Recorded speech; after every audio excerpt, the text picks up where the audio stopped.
बाबू कल half of the chapter पढ़ लिया था गवर्नमेंट बजट, आज बचा हुआ हाफ कर रहे हैं। ज्यादा लंबा टॉपिक नहीं है और इजीली हो सकता है। ठीक है जी, चलो देखते हैं। बेटा बात चल रही थी गवर्नमेंट बजट की, और गवर्नमेंट बजट के दो कंपोनेंट होते हैं जिसमें से एक हम कल पढ़ चुके हैं। ठीक है ना, बजट रिसीट एंड बेटा बजट एक्सपेंडिचर। ठीक है, बजट रिसीट की बात हमने कल पूरी कर ली है। बजट रिसीट कितने तरीके की होती है? दो तरीके की, रेवेन्यू एंड कैपिटल। और रेवेन्यू फर्दर दो तरीके की थी, टैक्स एंड नॉन टैक्स, और टैक्स फर्दर दो तरीके के थे, डायरेक्ट और इनडायरेक्ट। ये सारी बात हम कल कर चुके हैं। बेटा जैसे बजट रिसीट दो टाइप की थी, वैसे ही बजट एक्सपेंडिचर भी दो फर्दर टाइप के हैं। ठीक है ना, revenue expenditure and capital expenditure.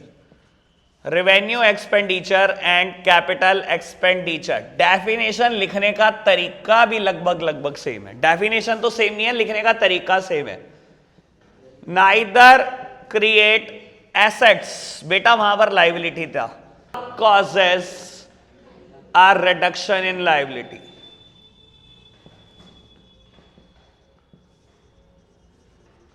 और capital expenditure either create assets or causes a reduction in liability। लो जी, बड़ी सिंपल सी बात है, समझना शुरू करते हैं। बेटा रेवेन्यू एक्सपेंडिचर क्या होता है? जो ना तो एसेट्स को क्रिएट करने वाला और ना ही कोई आपकी लाइबिलिटी को रिड्यूस करेगा। कैपिटल एक्सपेंडिचर क्या है बेटा? या तो एसेट्स क्रिएट कर देगा या बेटा आपकी लाइबिलिटी को रिड्यूस कर देगा। समझने की कोशिश करते हैं कुछ एग्जांपल से।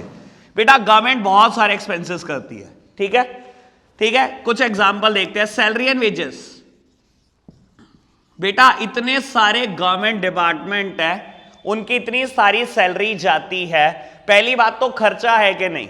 एक्सपेंडिचर है, एक्सपेंडिचर है। अब ये डिसाइड कर लो कि रेवेन्यू है या कैपिटल है। बेटा ये डिसाइड करने के लिए कि वो रेवेन्यू है या कैपिटल, आपको डेफिनेशन सेटिस्फाई करानी है हमेशा, सोच लेना। ठीक है, क्या बेटा ये आपकी एसेट क्रिएट कर रहा है, सैलरी और वेजेस? नहीं। क्या आपकी लाइबिलिटी को रिड्यूस कर रहा है? ये कौन सी लाइबिलिटी है? काम ले रहे हो तो पेमेंट कर रहे हो। बेटा सैलरी एंड वेज हर केस में रेवेन्यू एक्सपेंडिचर है, as well as interest, as well as interest. बेटा गवर्नमेंट ने लोन ले रखा है, गवर्नमेंट उसके ऊपर ब्याज पे कर रही है। क्या एसेट क्रिएट होने वाली है? क्या कोई लाइबिलिटी रिड्यूस हो रही है? नहीं। बेटा गवर्नमेंट डिफेंस सर्विसेज लेती है, वहां पर सैलरी पे करती है, एडमिनिस्ट्रेशन सर्विसेज पे पैसे खर्च करती है। बेटा ये सब एग्जांपल हो सकते हैं रेवेन्यू एक्सपेंडिचर के। इससे ना तो कोई एसेट क्रिएट होने वाली है बेटा, और ना ही कोई लाइबिलिटी रिड्यूस होने वाली है। ठीक है, तो इतना सारा रेवेन्यू एक्सपेंडिचर का पोर्शन सिंपली खत्म हो गया। कैपिटल एक्सपेंडिचर, बेटा या तो एसेट्स को क्रिएट कर देते हैं या लाइबिलिटी को रिड्यूस, दोनों के एक एक एग्जांपल। बाबू इसके तो बहुत सारे हो सकते हैं, हाईवेज, पोर्ट्स, एयरपोर्ट्स, या और कुछ भी याद ना रहे तो मेट्रो। बेटा इन सबको बनाने में खर्चा होता है, चाहे हाईवे बनाने हैं, चाहे डैम्स बनानी है, चाहे रोड्स बनानी है, चाहे पोर्ट्स बनाने हैं, चाहे एयरपोर्ट्स बनाने हैं, चाहे मेट्रोज बनानी है, सब में खर्चा होता है। पहली बात तो एक्सपेंडिचर। दूसरी बात बेटा कौन सा एक्सपेंडिचर? डेफिनेशन सेटिस्फाई करा लेते हैं, विच आइदर क्रिएट एसेट्स। क्या बेटा इससे कैपिटल स्टॉक एसेट क्रिएट होने वाली है? तो एसेट ही तो है ये बेटा। हाँ, ऐसे खर्चे से एसेट क्रिएट हो रही है, तो बेटा बेस्ट एग्जांपल है कैपिटल एक्सपेंडिचर का।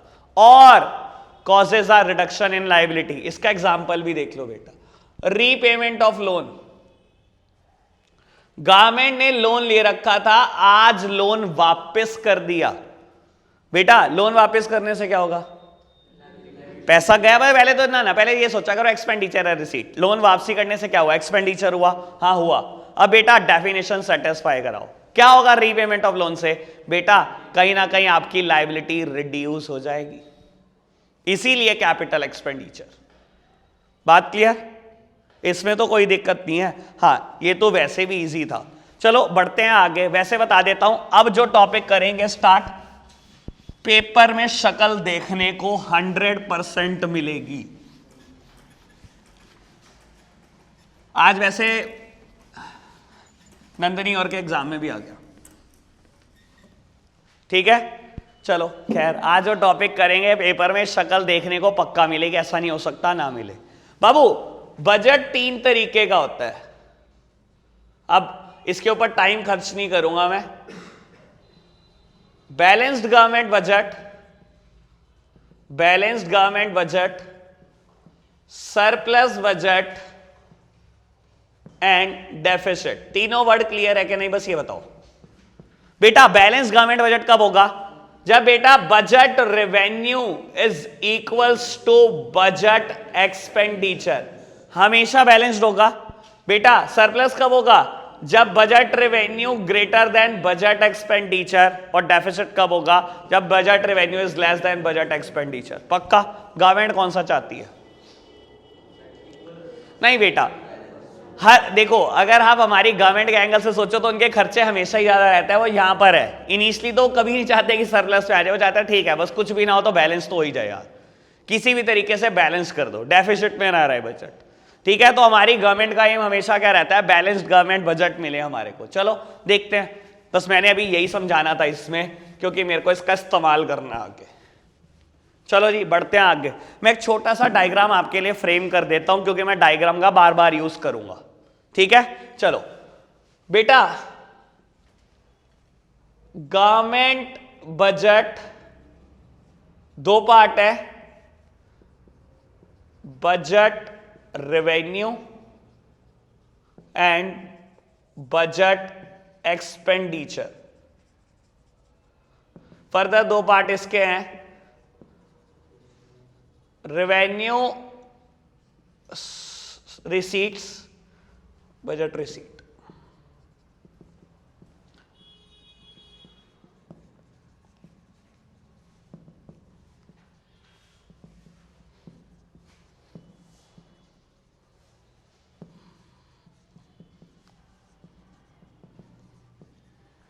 लो जी, सब सामने देख रहे हैं, डायग्राम जान के फ्रेम किया गया क्योंकि इसका यूज होने वाला है बहुत बार। चलो जी आगे बढ़ते हैं। बेटा डेफिसिट बजट हो सकता है, एक बजट का टाइप है, बैलेंस बजट, सरप्लस और डेफिसिट बजट। डेफिसिट ना 3 तरीके का होता है, आज ये पढ़ना है। और बेटा मुझे पेपर बनाना होगा, इस पूरे चैप्टर से कुछ नहीं आएगा, इन तीनों में से ही आएगा जो आना होगा, ठीक है ना। जो मुश्किल चीज है वही आएगी बेटा, इतनी आसान चीजें नहीं पूछी जाती, ठीक है ना। अब बहुत बड़े हो चुके हो, और न्यूमेरिकल भी आ जाता है बेटा कई बार इनका, ठीक है जी। चलो देखते हैं बेटा, सबसे पहले डेफिसिट की बात कर रहे हैं, रेवेन्यू डेफिसिट फॉर्मूला। सबसे पहले फॉर्मूला और फिर समझने की कोशिश करना। बेटा रेवेन्यू डेफिसिट क्या होता है? जब आपका रेवेन्यू एक्सपेंडिचर, जब गवर्नमेंट का रेवेन्यू एक्सपेंडिचर ज्यादा होता है रेवेन्यू रिसीट से, तो बोलते हैं बेटा रेवेन्यू डेफिसिट क्रिएट हो गया।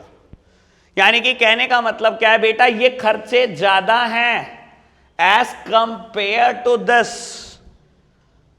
कुछ भी समझ लो, मान लो बेटा ये 15,000 करोड़ है और बेटा गवर्नमेंट कमा रही है सिर्फ 10,000 करोड़। वैसे बहुत कम बोल रहा हूं मैं आपसे, यानी कि बेटा day to day income government की जो रेकरिंग इनकम है वो तो बहुत कम है, लेकिन डे टू डे एक्सपेंसेस बहुत बहुत ज्यादा है। इसको बोलते हैं रेवेन्यू डेफिसिट। समझ आई बात? When revenue expenditure is more than the revenue receipt, इसे बोलते हैं रेवेन्यू डेफिसिट। इतनी बात क्लियर हुई? हाँ जी। इंप्लीकेशन क्या होंगे, इससे होगा क्या? बेटा मुश्किल बात ये नहीं है, इसको समझना मुश्किल नहीं है, मुश्किल बात यह है इंप्लीकेशन क्या होंगे, यही आते हैं पेपर में अगर आना हो तो। इंप्लीकेशन क्या है इसके? बेटा मैं पहला इंप्लीकेशन क्या लिखूंगा? It clearly shows government's inability to manage recurring or revenue expenditure। हाँ जी, ये बात समझ आई कि नहीं? बेटा रेवेन्यू डेफिसिट क्या शो कर रहे हैं आपको? गवर्नमेंट की इनएबिलिटी तो बता रहे हैं कि गवर्नमेंट अपने रेवेन्यू एक्सपेंडिचर को कंट्रोल ही नहीं कर पा रही किसी भी तरीके से। यही तो शो कर रहे हैं आपको कि गवर्नमेंट से कंट्रोल ही नहीं हो रहा किसी भी तरीके से। बेटा दूसरा काम क्या होने लगेगा इसके चक्कर में, बेटा गवर्नमेंट डेथ सेविंग्स करने लगेगी।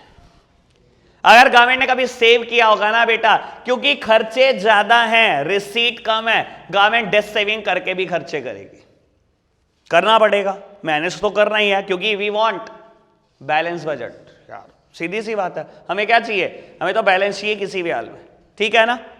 इतनी बात ओके है कि नहीं, पहले बताओ ओके है बात। चलो थर्ड वन, बेटा कई बार क्या होता है, मान लो हमारे को कैपिटल एक्सपेंडिचर भी पता है गवर्नमेंट का, और मान लो ये 25,000 करोड़, ठीक है, तो टोटल एक्सपेंडिचर कितना हो गया यार, ये 15,000 करोड़ है बच्चे, 40,000 करोड़ हो गया। और हमें बजट कैसा चाहिए, बैलेंस्ड। बाबू रेवेन्यू रिसीट कितनी है, 10,000 करोड़। बेटा गवर्नमेंट यहां पे क्या कोशिश करेगी, क्या फिगर जनरेट हो जाए, 30,000 करोड़, ताकि यह बैलेंस हो जाए। ये कैसे जनरेट होगी, मैं कहता हूं अगर कोई और रास्ता ना मिला तो आखिरी में बोरोइंग। कैपिटल रिसीट के कल 4 पार्ट पढ़े थे, कुछ याद आया, बोरोइंग, डिसइन्वेस्टमेंट, स्मॉल सेविंग, सारी बात कर रखी है। बेटा कुछ भी ना हुआ तो गवर्नमेंट बोरो कर लेगी पैसे, क्योंकि गवर्नमेंट चाहती है बैलेंस हो जाए। बेटा तो एक इंप्लीकेशन ये भी आएगा, कैपिटल रिसीट और बोरोइंग, कुछ भी कह लो, और बोरोइंग बढ़ेंगी, यानी कि बेटा डिपेंडेंसी बढ़नी शुरू हो जाएगी दूसरे अथॉरिटीज के ऊपर। यानी कि बेटा हर बार लोन के लिए या तो आरबीआई पे डिपेंड रहोगे, या फॉरेन गवर्नमेंट पे डिपेंड कर रहोगे, या फॉरेन बैंक्स पर डिपेंड रहोगे, या इंटरनेशनल बैंक पे डिपेंड रहोगे। बेटा डिपेंडेंसी बढ़ रही है गवर्नमेंट की। क्या इतनी बात क्लियर है? एक बात और बोल देता हूं, ये समझाऊंगा नहीं, बस आप बता दो ओके है कि नहीं।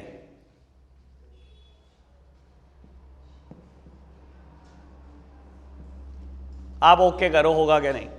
बेटा इन्फ्लेशन 100% आएगा, पता है क्यों? क्यों? आप बाहर से लोन लेकर आ रहे हो और 30,000 करोड़ खर्च दिया आपने, 30,000 करोड़।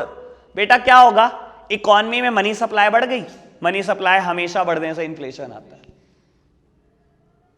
बात समझ में आई? चारों इंप्लीकेशन ओके है कि नहीं, बस ये बताओ। रेवेन्यू डेफिसिट क्या होता है, जल्दी से पहले यही समझाओ।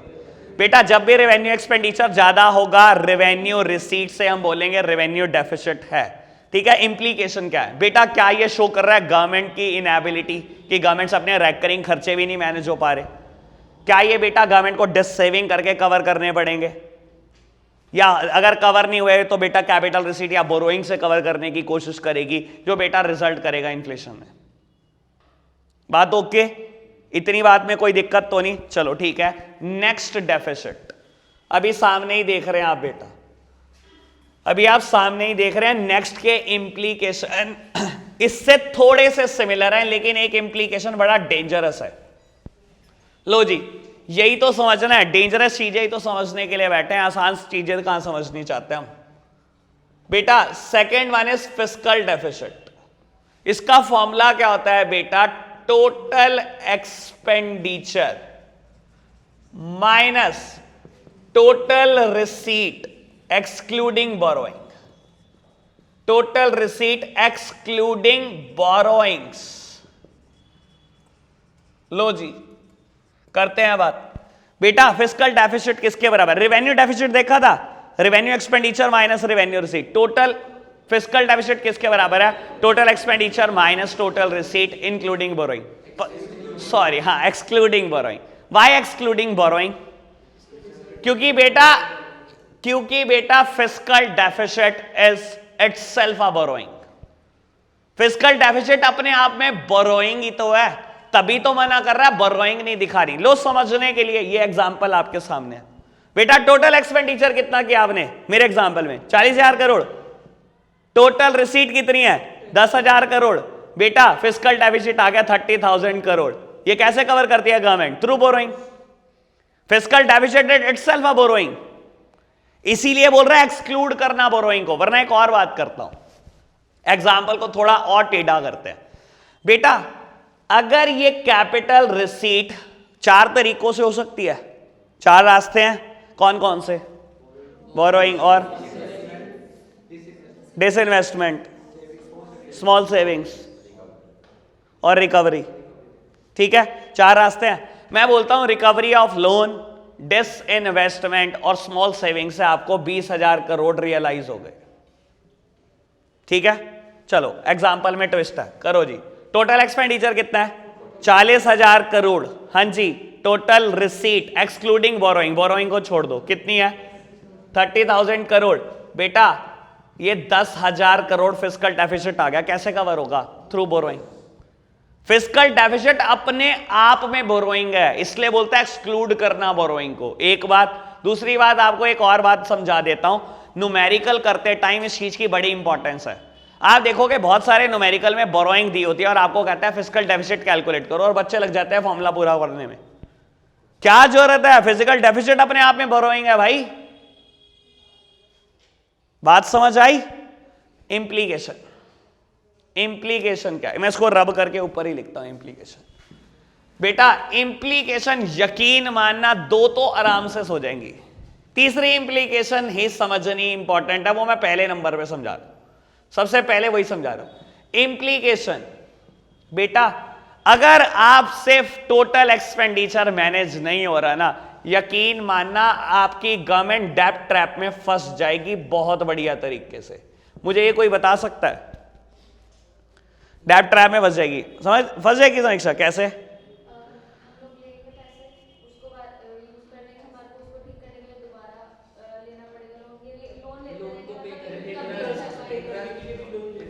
सर मैं चलो ठीक है, हाँ मेरे को लग रहा है आप समझा सकते हो, लेकिन थोड़ी सी बात मैं समझाता हूं। बेटा fiscal deficit itself a borrowing, यानी कि आपने बोरोइंग करी, ठीक है, आपको इसका इंटरेस्ट भी पे करना होगा बोरोइंग का। आप इंटरेस्ट पे करोगे which is a revenue expenditure, which is a revenue expenditure. बेटा जब हम इंटरेस्ट पे करते हैं, अभी मैंने लिखा भी था थोड़ी देर पहले, क्या वो रेवेन्यू एक्सपेंडिचर है? जिसकी वजह से मेरा रेवेन्यू एक्सपेंडिचर बढ़ेगा। रेवेन्यू एक्सपेंडिचर बढ़ने से क्या होगा बेटा? रेवेन्यू डेफिसिट क्रिएट होगा। रेवेन्यू डेफिसिट कैसे कवर करते हो? लोन लेकर। आपने बोरोइंग करी, उसका एक्सपेंडिचर देना पड़ेगा, आपको इंटरेस्ट देना पड़ेगा, आपने इंटरेस्ट पे कर दिया, जिसकी वजह से क्या होगा बेटा? रेवेन्यू डेफिसिट क्रिएट होगा। एक्सपेंडिचर बढ़ेगा रेवेन्यू का, रिसीट कम होगी, कहीं ना कहीं रेवेन्यू डेफिसिट क्रिएट होगा। उसको कवर करने के लिए आप दोबारा बोरो करोगे, और ये चक्कर, ये सर्कल कभी खत्म नहीं होगा। बेटा डेब्ट ट्रैप में फंस जाएगी गवर्नमेंट। अगर ये मैनेज ना हुआ ना आपसे, तो पक्का बेटा आप गवर्नमेंट को डेब्ट ट्रैप की तरफ लेकर जा रहे हो। क्या मैं क्लियर हूं इस बात को लेकर? बढ़े आगे। बेटा 2 इंप्लीकेशन आसान है, बहुत आसान है, समझने की कोशिश करते हैं। बेटा आप फॉरेन डिपेंडेंट हो जाओगे, फॉरेन डिपेंडेंसी बढ़ेगी फिस्कल डेफिसिट में, क्योंकि आप बोरोइंग करने के लिए 2 ही चीजों पर डिपेंड रहते हो। देखो समझाता हूं, या तो बेटा लोन लेते हो अपनी गवर्नमेंट, खुद गवर्नमेंट हो, या तो आरबीआई से लोन लेते हो, या बेटा फॉरेन बैंक से या फॉरेन गवर्नमेंट से लोन मांगते हो। फॉरेन डिपेंडेंसी बढ़ सकती है। तीसरी बात है बेटा, लोन ना लेने की जगह आप डेफिसिट फाइनेंसिंग का इस्तेमाल करते हो। डेफिसिट फाइनेंसिंग समझते हैं ना बेटा? गवर्नमेंट जब अपना खर्चा कर देती है bye printing of additional currency. अब बेटा टोटल एक्सपेंडिचर है 40,000 करोड़, पैसे बढ़े हैं 30,000 करोड़, आपने क्या कहा? आरबीआई को कहा 10,000 करोड़ के नोट और प्रिंट कर दो। डेफिसिट फाइनेंसिंग से कवर कर रहे हो खर्चे। क्या होगा बेटा? मनी सप्लाई बढ़ेगी, मनी सप्लाई बढ़ेगी, रिजल्टेड इनटू इन्फ्लेशन। ये चारों इंपैक्ट है, ये चारों इंपैक्ट है फिस्कल डेफिसिट के। डेब्ट ट्रैप में फंस जाओगे बेटा, फॉरेन डिपेंडेंसी बढ़ने लगेगी, डेफिसिट फाइनेंसिंग से अगर कोशिश करोगे कवर करने के, रिजल्टेड इनटू इन्फ्लेशन। ये सब हो सकता है फिस्कल डेफिसिट से। बात क्लियर? समझ आई बात? लास्ट वन, प्राइमरी डेफिसिट, समझने के लिए सबसे औखा। मेरे को तो लगता है सबसे आसान, लेकिन समझने के लिए बहुत औखा है। लो जी देखते हैं इसको भी, और चैप्टर खत्म नहीं होगा बेटा। मैंने एक टॉपिक छोड़ दिया था कल, objective of government budget, 2 minute का है, वो करके ही जाएंगे हम, ठीक है जी। चलो third one is primary deficit. लो जी देखते हैं जरा इसको। बेटा फॉर्मूला क्या है इसका? इसका फॉर्मूला है fiscal deficit minus interest payment. लेकिन बेटा ये इंटरेस्ट पेमेंट प्रीवियस ईयर की है, समझने की कोशिश करते हैं जरा इसको बहुत आराम से। बेटा मैं आपको बोलता हूं 2018 में आपने 300 करोड़ का लोन लिया। अभी सब सामने देखेंगे प्लीज, जरा मेरी तरफ प्लीज, सब सामने देखेंगे, ठीक है। 2018 में आपने 300 करोड़ रुपए का लोन लिया, ठीक है, जो फिस्कल डेफिसिट था, ठीक है। बेटा 2019 में आपको इसका इंटरेस्ट पे करना है, इसका इंटरेस्ट पे करना है 2019 में। आज 2019 चल रहा है, मैं बोलता हूं आपका फिस्कल डेफिसिट आया 100 करोड़। टोटल एक्सपेंडिचर और टोटल रिसीट का डिफरेंस आया 100 करोड़, यानी कि हमें बोरोइंग कितनी करनी है, 100 करोड़ की। बेटा माइनस इंटरेस्ट पेमेंट, ये इंटरेस्ट पेमेंट कौन सी है, पिछले साल के 2019 का फिस्कल डेफिसिट लिखा, लेकिन इंटरेस्ट पेमेंट किसकी रख रहा हूं, 2018 में जो आपने लोन लिया था, जिसका ब्याज आप दे रहे हो 2019 में। इस साल बेटा इसका इंटरेस्ट गया है, और इंटरेस्ट कितना गया, 10% मान लो गया, यानी कि बेटा इंटरेस्ट पेमेंट इज 30 करोड़, यानी कि बेटा प्राइमरी डेफिसिट इज 70 करोड़। आपको क्या लगता है फॉर्मूला समझाना मुश्किल है? समझाना, ये चीज समझाना बच्चों को मुश्किल है कि इसके मतलब क्या है। मतलब क्या है, सुनो जी, मैंने इस साल 100 करोड़ का लोन लिया है, जिसमें से 70 करोड़ का लोन इस साल की वजह से लिया है। 30 करोड़ का लोन पिछले साल की बोरोइंग को भुगतने के लिए, उसके ब्याज को भुगतने के लिए मेरे को लेना पड़ रहा है। टोटल लोन तो 100 करोड़ का है, fiscal deficit itself a loan, itself a borrowing. 100 crore का लोन लिया 2019 में, लेकिन बेटा 30 करोड़ का लोन कौन सा है? ये 30 करोड़ रुपए जो लोन लेना पड़ा फालतू, वो कौन सा था बेटा? पिछले साल जो बोरोइंग करी थी उसका इंटरेस्ट देने के लिए लेना पड़ा। करंट नीड तो सिर्फ 70 करोड़ के लोन की थी। समझ आया? मैं लो अभी और क्लियर कर देता हूं इसको। बेटा मान लो पिछली बार आपने 1000 करोड़ का लोन लिया, तो इस बार उसका ब्याज देना है, ब्याज 10% है, और मान लो primary deficit is 0। What do you mean by that? Loan कितना लिया है इस साल? लोन कितना लिया है? 100 करोड़ का। 100 करोड़ का किस वजह से लिया है? पिछले साल का, पिछले साल जो लोन लिया था उसका इंटरेस्ट पे करने के लिए।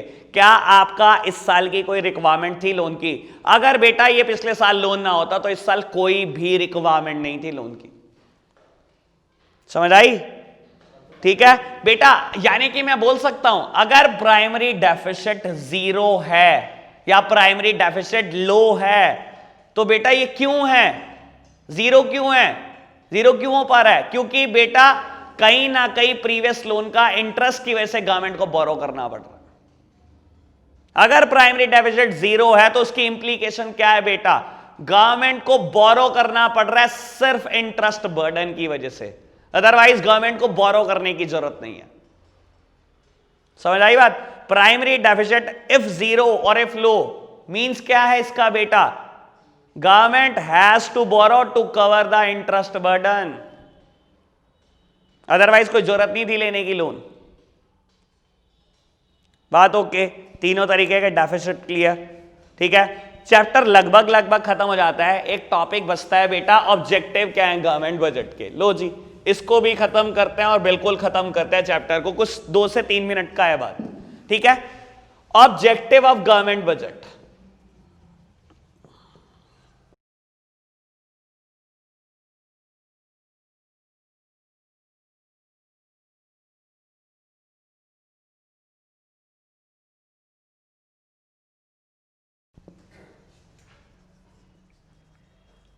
लो जी, समझने की कोशिश करते हैं क्या लिखा है। Reallocation of resources reduce the inequality of income and wealth, economic stability and management of public enterprises. बेटा ये सब ऑब्जेक्टिव हो सकते हैं। सबसे पहले इसकी बात करते हैं, रीएलोकेशन ऑफ रिसोर्सेज।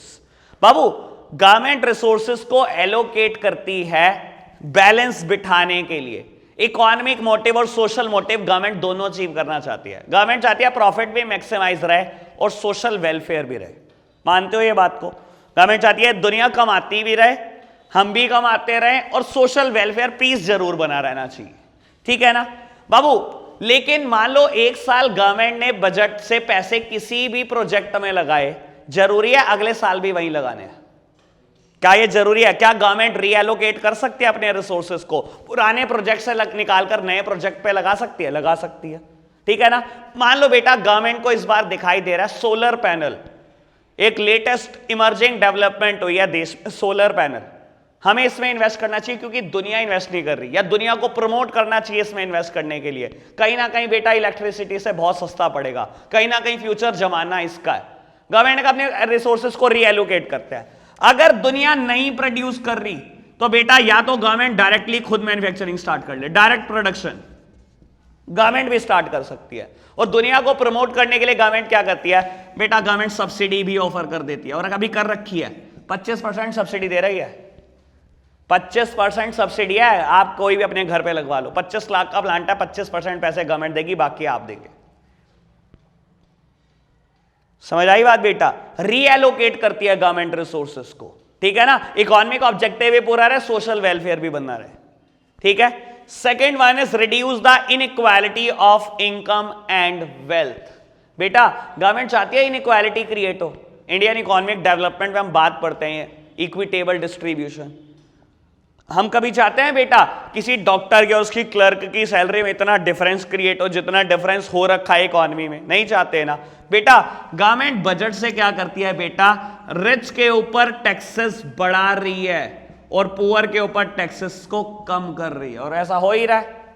पता है ना इस साल का स्लैब पता है आपको इनकम टैक्स क्या है? 0 से 5 लाख तक कोई टैक्स नहीं देना इस साल। अगर इनकम आपकी 5 लाख तक है कोई टैक्स नहीं देना। पुअर पे टैक्सेस नहीं है बेटा, लेकिन रिच पे बढ़ा रहे हैं। 10 लाख से ज्यादा है तो 30% टैक्स देना। इनइक्वालिटी को खत्म करने की कोशिश कर रही है गवर्नमेंट। बेटा आपको पता है बजट ही रेट बताते हैं टैक्स का, किस पूरे साल टैक्स का रेट क्या रहेगा। अभी जब 1 फरवरी को बजट आएगा तो वो पूरे 2021 के लिए बताएगा टैक्स रेट क्या रहेगा इस साल, जो भी लोग कुछ कमाएंगे। बात समझ आई? टैक्स रेट बजट से आते हैं, किसी और जगह पे नहीं लिखे होते, हर साल आते हैं और बजट से आते हैं। इनइक्वालिटी को खत्म करने की कोशिश बजट से की जाती है। इकोनॉमिक स्टेबिलिटी ये क्या होता है बेटा? गवर्नमेंट ने देखा पिछले साल बहुत तगड़ा इन्फ्लेशन आ रहा है मार्केट में, और गवर्नमेंट चाहती है इकोनॉमी हमेशा स्टेबल बनी रहे, ये इन्फ्लेशन को खत्म करना है। कैसे कर सकती है गवर्नमेंट? बेटा बजट में अपने खर्चे कम करे, गवर्नमेंट अपने एक्सपेंडिचर कम कर दे बजट से। क्या इन्फ्लेशन कंट्रोल हो जाएगा? इन्फ्लेशन का बेटा देखो मेन रीजन होता है मनी सप्लाई का बढ़ना। आप अगर खर्चे और लेविशली करोगे तो बेटा और इन्फ्लेशन आएगा। कहीं ना कहीं आपको अपने खर्चों को कंट्रोल करना है, और वाइसा वर्सा डिफ्लेशन हो तो गवर्नमेंट अपने एक्सपेंडिचर बढ़ाएगी ताकि मनी सप्लाई बढ़े इकोनॉमी में। क्या 3 बातें क्लियर है? Last one, management of public enterprises. बेटा बहुत सारी पब्लिक एंटरप्राइजेस है, इंडियन रेलवे की बात कर लो। बेटा क्या ऐसा नहीं हो सकता कि आपको पता लगे कि किसी पब्लिक एंटरप्राइज को पैसे की जरूरत है तो बेटा गवर्नमेंट उसको मैनेज करने के लिए पैसे देगी बजट से। रेलवे को जरूरत है तो देने पड़ेंगे पैसे, पोस्ट ऑफिस को जरूरत है तो पोस्टल सर्विसेज को पैसे देने पड़ेंगे, और किसी पब्लिक एंटरप्राइज को जरूरत है तो उसको भी देने पड़ेंगे, चाहे वो कोई भी हो, चाहे वो IOC है, चाहे वो BHEL है, चाहे कभी एयर इंडिया है। तो बेटा मैनेजमेंट के लिए अगर पैसे की जरूरत है तो गवर्नमेंट पैसे लगाएगी उन चीजों के ऊपर। बात समझ में आई? ये सब ऑब्जेक्टिव हो सकते हैं गवर्नमेंट बजट के। चैप्टर खत्म हो गया, बाय बाय।